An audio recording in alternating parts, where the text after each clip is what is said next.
जब इंसान तवाफ के 7 चक्कर लगा चुके तो बेहतर यह है कि वो 2 रकात नमाज अदा करें। अगर मकाम इब्राहिम के पास जगह मिल जाए तो बेहतर ना मिले तो उसके रुख पर 2 रकात नमाज अदा करें। नमाज अदा करने के बाद आके वो आबे जमजम पिए पेट भरकर, फिर सफा मरवा की दौड़ लगाए। शुरुआत हमको करना है सफा से और हमको खत्म भी करना है चक्कर सफा पे। और जब सफा पर आए तो सफा पहाड़ी पे जब खड़ा होगा तो सामने काबा नजर आता है। सुभान अल्लाह। वहां पे आके काबा पे नजर डाले, दुआ मांगे, फिर 1 चक्कर लगाए, फिर सफा पे आए, फिर काबे तरफ नजर डाले, दुआ मांगे, फिर दूसरा चक्कर लगाए। 7 चक्कर इस हिसाब से लगाए कि सफा पे आ जाए, सफा पे खड़े होके काबे तरफ नजर डाल के फिर हाथ उठाकर दुआ करे। सुभान अल्लाह। अब इंसान जब हिंदुस्तान से उम्रा करने जाता है, अगर लखनऊ से या दिल्ली से उड़ान हो तो उसके लिए बेहतर है कि वो यहीं से एहराम बांधे।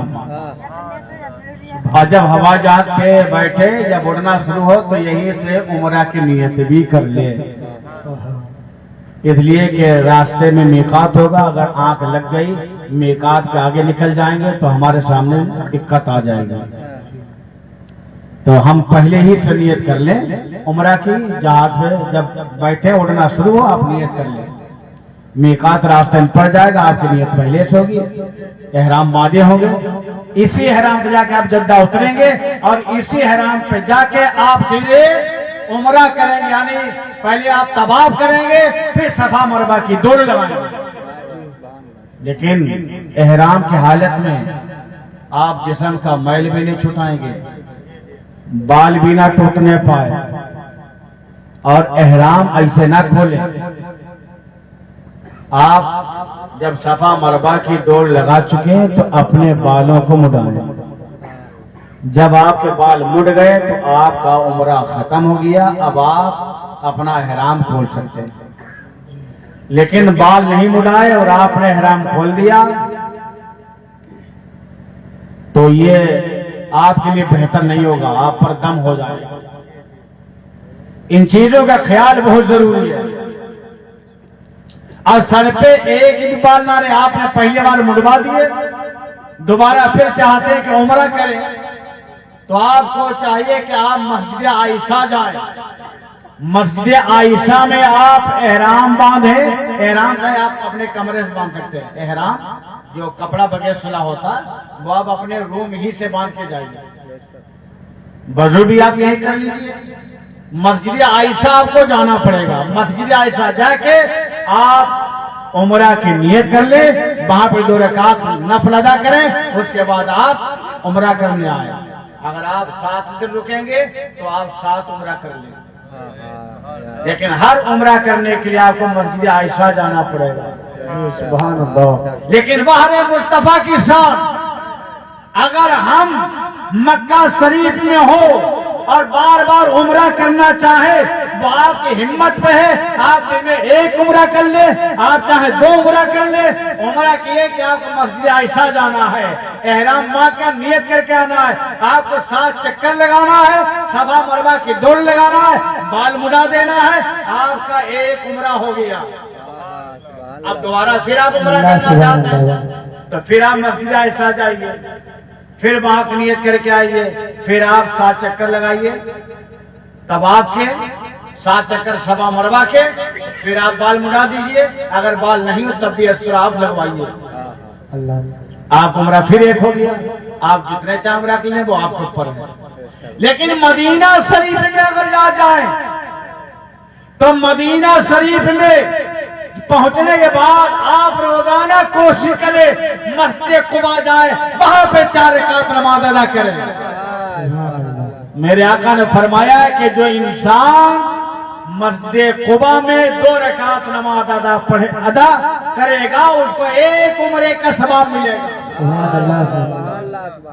तो आप 7 दिन मदीना शरीफ में रुके, तो आप कोशिश करें कि रोजाना मस्जिद कुबा भी जाएं, वहां पे 4 रकात नमाज अदा करें, आपको एक उम्रे का सवाब मिलेगा।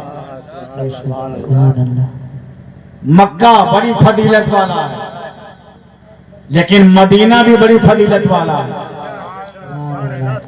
लोग इतला करते हैं कि मक्का अफजल है या मदीना अफजल है। मक्का अफजल है, मक्का जाहिद है, क्योंकि मक्का में मस्जिद हराम में अगर 1 रकात आप नमाज पढ़े तो 1 लाख रकातों का सवाब मिलेगा, और मस्जिद नबवी में 1 रकात पढ़े तो 1 रकात के बदले 50,000 रकात का सवाब मिलेगा। नेकियां है मस्जिद हराम में ज्यादा, मक्का में नेकियां ज्यादा मिलती हैं, लेकिन बहरे मेरे मुस्तफा की सुन्नत, अगर आप वहां 1 रकात पढ़े तो 1 लाख रकातों का सवाब, लेकिन अगर 1 गुनाह करे तो 1 गुनाह का अजाब भी आपको 1 लाख गुना मिलेगा। मदीना में 1 रकात पढ़े तो 50,000 रकात का सवाब, और अगर 1 गुनाह करे तो 1 ही गुनाह लिखा जाए। वाह वाह वाह वाह वाह, और मेरा महबूब चाहे तो वो भी माफ हो जाए। सुभान अल्लाह, वाह। इसलिए मैं कहा करता हूँ, जब तक मेरा नबी मक्का में था मक्का अफजल था, और जब मेरा नबी मक्का से मदीना गया तो मदीना अफजल है। इसलिए आला हज़रत फरमाते हैं, तैबा न सही अफजल, वाह वाह वाह वाह, मक्का ही बड़ा जाहिद, हम इश्क के बंदे हैं, क्यों बात बढ़ाई है। सुभान अल्लाह। और नबी से जिस जगह को निस्बत हो जाती है वाह वाह वाह, वो जगह भी जन्नत की क्यारी बन जाती है। प्यारी बात है, सुभान अल्लाह। मस्जिद नबवी में नबी के रौजा और मिंबर के बीच का हिस्सा जन्नत की क्यारी है। पहले इंसान उम्रा करने जाता था तो रोजाना चला जाता था जन्नत की क्यारी में, लेकिन अब ऐसा नहीं है।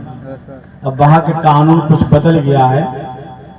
जिस ग्रुप में जाएगा उस ग्रुप को 1 मरतबा इजाजत मिलेगी।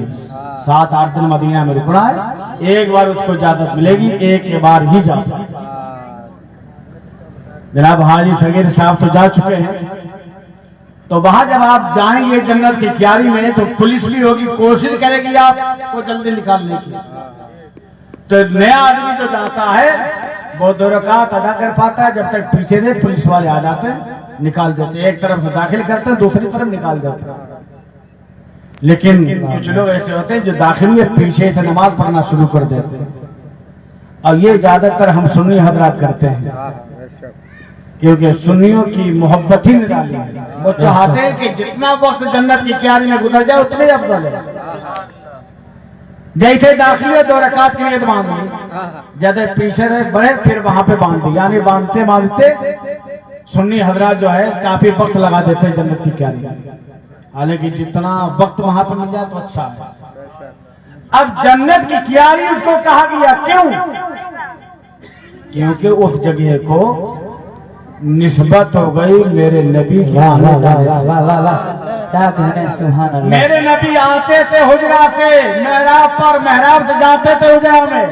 आने जाने की जो बीच का हिस्सा है वो जन्नत की क्यारी बन गई। मसला ये, जो जन्नत में चला जाएगा वो जन्नत से निकाला नहीं जाएगा। सुभान अल्लाह, वाह।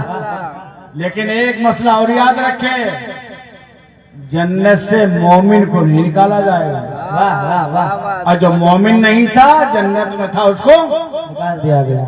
निकाल दिया गया। जन्नत में मोमिन जाएगा तो उसको निकाला नहीं जाएगा। अगर अहले सुन्नत वल जमात जन्नत की क्यारी में दाखिल हो गया तो समझो जन्नत में दाखिल हो गया। इसलिए आला हजरत फरमाते हैं, जन्नत में आके नार में जाता नहीं कोई, शुक्रे खुदा नवेद निजातो जफर की। तो नबी करीम सल्लल्लाहु अलैहि वसल्लम की अजमत ये है कि जब तक मक्का में रहे मक्का अफजल, और जब मदीना आए तो मदीना अफजल। और ये मुत्तफका तय है कि नबी करीम सल्लल्लाहु अलैहि वसल्लम के जिस्म मुबारक से जमीन का जो हिस्सा टिच है वो तमाम रुए जमीन से अफजल है, यहाँ तक के काबा से भी अफजल है।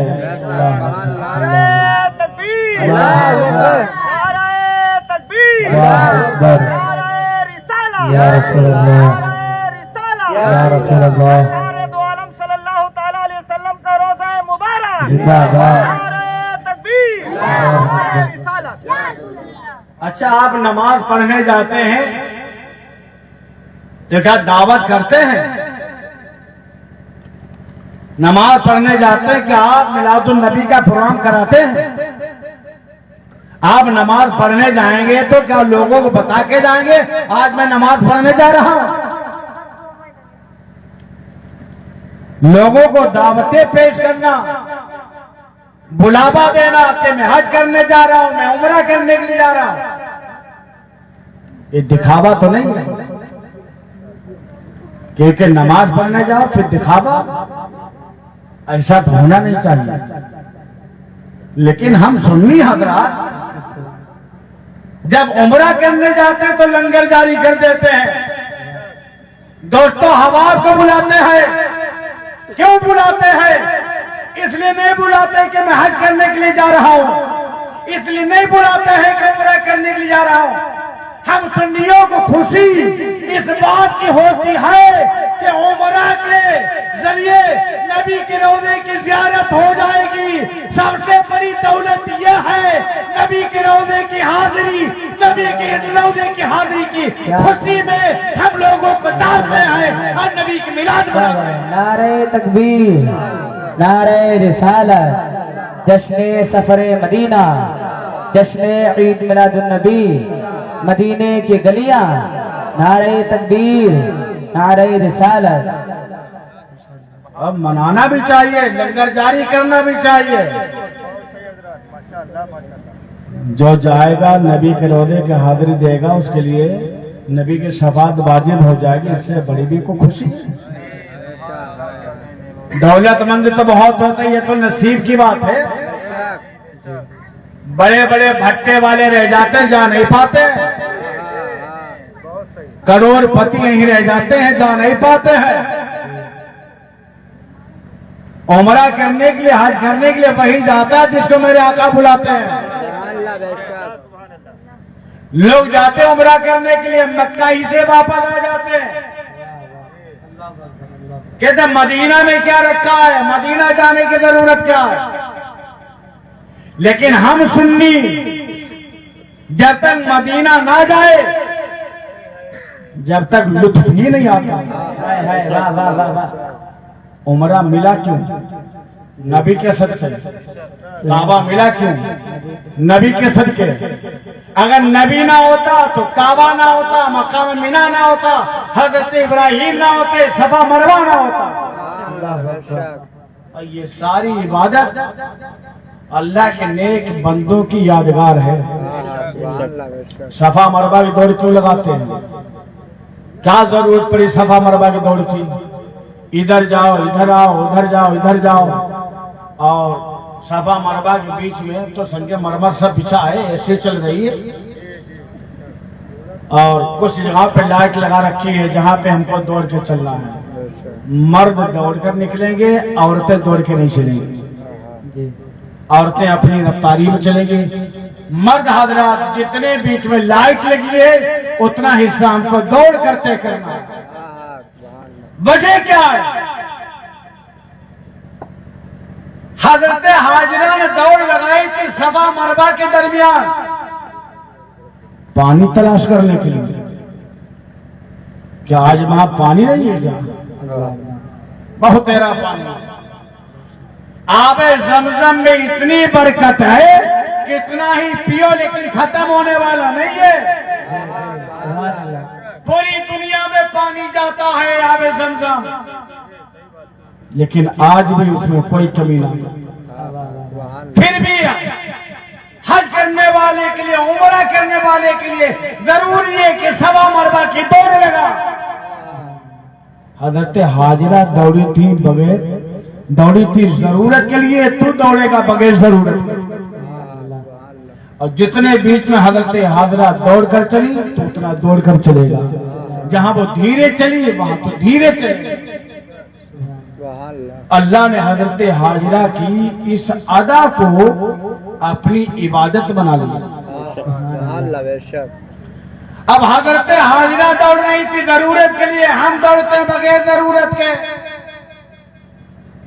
आज इंसान कहता है कि हजरत आदम ने अंगूठा चूमे, नबी का नूर जाहिर हुआ था, हमारे अंगूठों में चमक नहीं रहा, मैं क्यों चूमूं?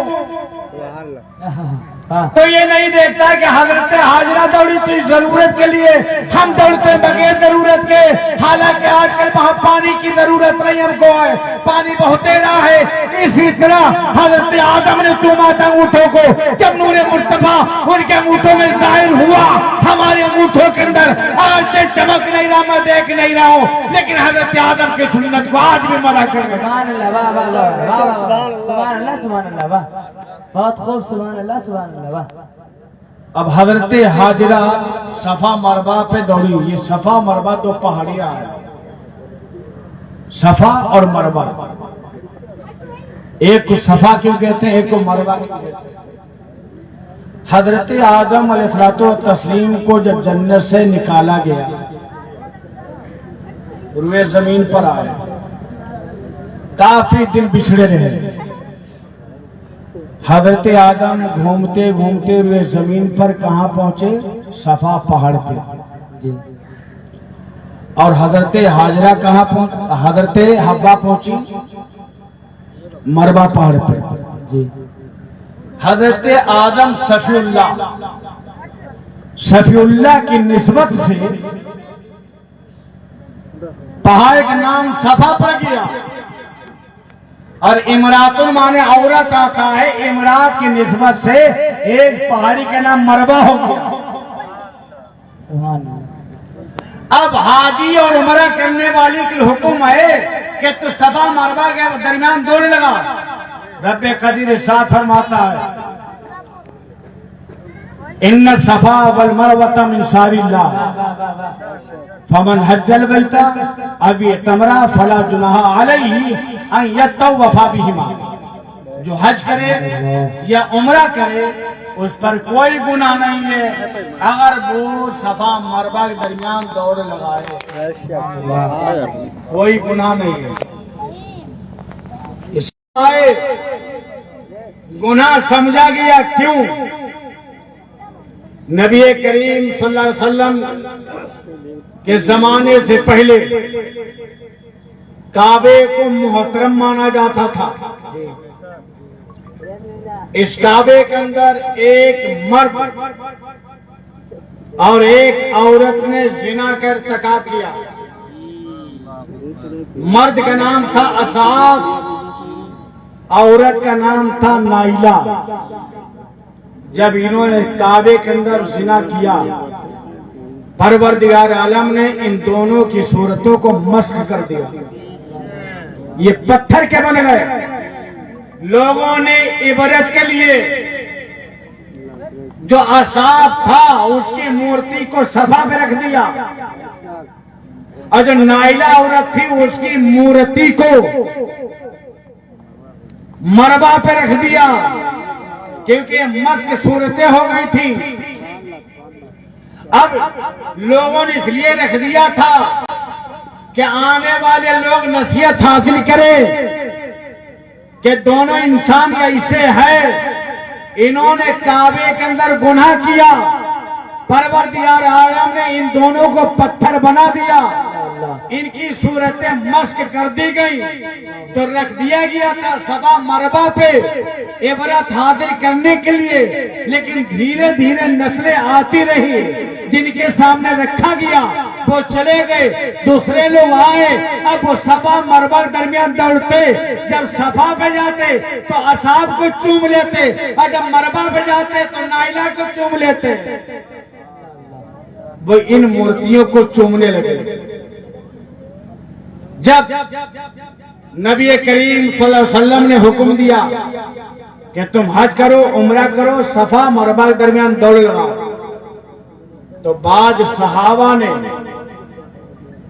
मयूब समझा कि ऐसा तो नहीं है कि सफा मरवा के दरमियान दौड़ा जाए कुछ गुनाह हो, इसलिए कि पहले लोग सफा मरवा के दरमियान दौड़ते थे, सफा पे पहुंचते तो असहाब को चूमते, मरबा पे पहुंचते तो नाइला को चूमते, कोई गुनाह तो नहीं है। तब यह आयत मुबारक नाज़िल हुई। रब ने फरमाया अगर तुम में से कोई सफा और मरबा के दरमियान दौड़ लगाए तो उस पर कोई गुनाह नहीं है, क्योंकि उनकी नीयत और थी, तुम्हारी नीयत और है। वो दौड़ते थे असहाब नाइला को चूमने के लिए और तुम दौड़ोगे हजरत हाजरा की सुन्नत को अदा करने के लिए। नारे तकबीर, नारे रिसालत, नारे रिसालत, सुन्नते सहाबा, सुन्नते सहाबा, नारे तकबीर, नारे रिसालत। तो सफा मरबा ये दोनों पहाड़ हैं। मेरे आका ने भी दौड़ लगाई, मेरे आका ने हज भी किया और उम्रा भी किया। मस्जिद आयशा से उम्रा करने की क्या जरूरत पड़ी, इसकी वजह बता दूं। मेरे आका ने उम्रा कर लिया, इत्तफाक ऐसा हुआ कि हजरत आयशा साथ में थी। हजरत आयशा उम्रा न कर सकी किसी वजह से। अब उम्रा करने की जरूरत हुई तो एहराम कहां से बांधा जाए, उम्रा की नियत कहां से की जाए। तब मेरे आका ने एक सहाबी को हुक्म दिया कि फला जगह जाओ और वहां से हजरत आयशा को उम्रा की नियत कराई जाए। हजरत आयशा ने वहां से उम्रा की नियत की, उम्रा किया। आज उसी जगह पे मस्जिद आयशा को बना दिया गया। अब हुक्म हो गया है कि जो भी इंसान अगर उम्रा करना चाहे मक्का में रहकर तो मस्जिद आयशा जाए, वहां की उम्रा की नियत करके आए और उम्रा वो कर ले। यादा हमको उन बातों पे अमल करना है जो नबी ने हमको करने का हुक्म दिया। मुझे लंबी गुफ्तगू नहीं करना है, बस आखिरी बातें कहकर मैं अपनी तकरीर को खत्म कर देता हूँ। कुछ ऐसी चीजें हमारे दरमियान राइज हैं जिनका शरीयत से कोई ताल्लुक नहीं है, लेकिन लोग उसको जायज ठहराने के लिए मिंबरों पे कोशिश करते हैं। हमारे सामने जब हदीसे मुस्तफा हो तो मुझे क्या जरूरत है हम किसी मौलवी की माने। अगर कुरान और हदीस की रोशनी में कोई गुफ्तगू करे तो वो उसकी गुफ्तगू नहीं बल्कि कुरान और हदीस की बोली है, वो तो मानना है। आज जिहालत की वजह से बहुत चीजें हमारे दरमियान राइज हैं। हम अल्लाह के वलियों के मजार पे जाते हैं, जाना भी चाहिए। मेरे आका ने मना किया था कि मजारों पे मत जाना, लेकिन फिर मेरे आका ने इजाजत दे दी। हदीस के अंदर आया नुहीतकुम अन ज़ियारतिल क़ुबूर फज़ूरूहा, मैंने तुमको कब्रों की ज़ियारत से मना किया था लेकिन अब ज़ियारत करो। मना कब किया? जब मुशरिकीन की कब्रें थी तब मेरे आका ने मना फरमा दिया कि कब्रों की ज़ियारत मत करना। लेकिन जब सहाबा की कब्रें तैयार हो गई तब मेरे आका ने फरमाया ज़ुरूहा, अब तुम ज़ियारत करो। इससे मालूम चला कि मोमिनीन की कब्रों की ज़ियारत जायज है। लेकिन आज कुछ लोग ऐसे हैं जो मज़ारों पे जाते हैं और मज़ारों पे जाने के बाद ऐसे कामों के अंदर मशगूल हो जाते हैं जैसे कव्वाली गाना, कव्वाली सुनना। शरीयत से इसका कोई ताल्लुक नहीं। अल्लाह अकबर, अल्लाह अल्लाह। ये कोई अपने नफ्स की खातिर तो निकाल सकता है। ये दलील दे कि अजमेर में कव्वाली होती है, ये दलील दे कि कलियर में कव्वाली होती है, ये दलील दे कि देवों में कव्वाली होती है। कहीं कव्वाली का होना इस बात की दलील नहीं है कि वो चीज जायज हो जाए। मिसाली तौर पे आज अगर कोई मौलाना दाढ़ी मुड़ा दे तो क्या ये दलील मानेंगे फला मौलाना दाढ़ी मुड़ा रहे हैं तो जायज है? नहीं मानोगे ना। हमको जरूरत की चीज की है कुरान और हदीस की। ऐसे ही मज़ारात पर मज़ामीर के साथ कव्वाली, अगर हम इसको जायज मानेंगे तो हवाला कहां से देना होगा? कुरान और हदीस से। शरीयत 1400 साल पहले मुकम्मल हो चुकी थी, ना उसमें कोई घटा सकता ना बढ़ा सकता है। अब बुखारी शरीफ की हदीस पाक है, मेरे आका इरशाद फरमाते हैं ला यकूनन्ना मिन उम्मती अक़वामुन यस्तहिलूनल हीरा वल हरीरा वल खमरा वल मुआज़िफ। 1400 साल पहले मेरे आका ने फरमाया ला यकूनन्ना मिन उम्मती अक़वामुन, मेरी उम्मत में कुछ लोग ऐसे हो जाएंगे। किसमें हो जाएंगे? उम्मत में। मेरे आका फरमाते मेरी उम्मत में कुछ लोग ऐसे हो जाएंगे यस्तहिलूनल हीरा वल हरीरा, जो जिना को हलाल समझेंगे, रेशम को हलाल समझेंगे, वल खमरा शराब को हलाल समझेंगे, वल मुआज़िफ और ढोल बाजे को भी हलाल समझेंगे। 4 चीजों का जिक्र इस हदीस के अंदर है। मेरे आका फरमाते हैं एक वक्त ऐसा आएगा मेरी उम्मत के कुछ लोग कहेंगे जिना हलाल है। क्या आज ये नहीं हो रहा है? क्या लोग कहते हैं अगर राजी है बालिग है तो कोई गुनाह नहीं है। मेरे आका फरमाते हैं लोग हलाल समझेंगे जिना को, रेशम को, शराब पीने को और ढोल बाजे को। आज लोग ढोल बाजे पे दलीलें देते हैं कि फला जगह हो रही जाए दे, फला जगह हो रही जाए दे। हमको किसी मौलवी के मानना ही नहीं है जब हदीस मुस्तफा मेरे सामने। इब्तदाई इस्लाम में एक औरत थी, वो ढोल बजा रही थी, बाजा बजा रही थी। मिशकात शरीफ का हदीस है, पाक है, जिल्द सानी है। ढोल बजा रही थी। मेरे आका सल्लल्लाहु अलैहि वसल्लम तशरीफ लाए, खड़े हो गए। हजरत आयशा भी खड़ी हो गई। वो बजाती रही। हजरत अबू बकर आए, तब भी वो बजाती रही।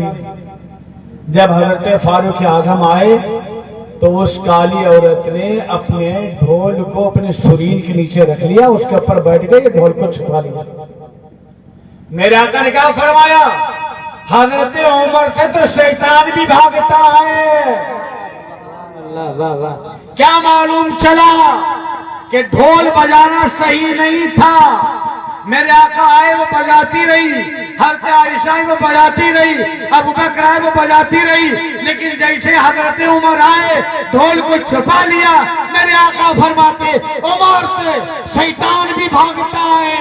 मालूम ये चला कि ढोल बजाना ये शैतान का काम। लेकिन आज लोग दलीलें देते हैं, हालांकि गाने की तर्ज पर या मज़ामीर के साथ जो नात पड़ता है वो भी हराम है। बहुत लोग शायर आते हैं ना, लोग मजा लेने के लिए कहते हैं फला को बुलाओ। कोई अपने को बाजा बजाना जायज नहीं तो अपने मुंह से बजाने लगते हैं, ये जायज नहीं है। नात गाने की तर्ज पे पढ़ना ये भी जायज नहीं।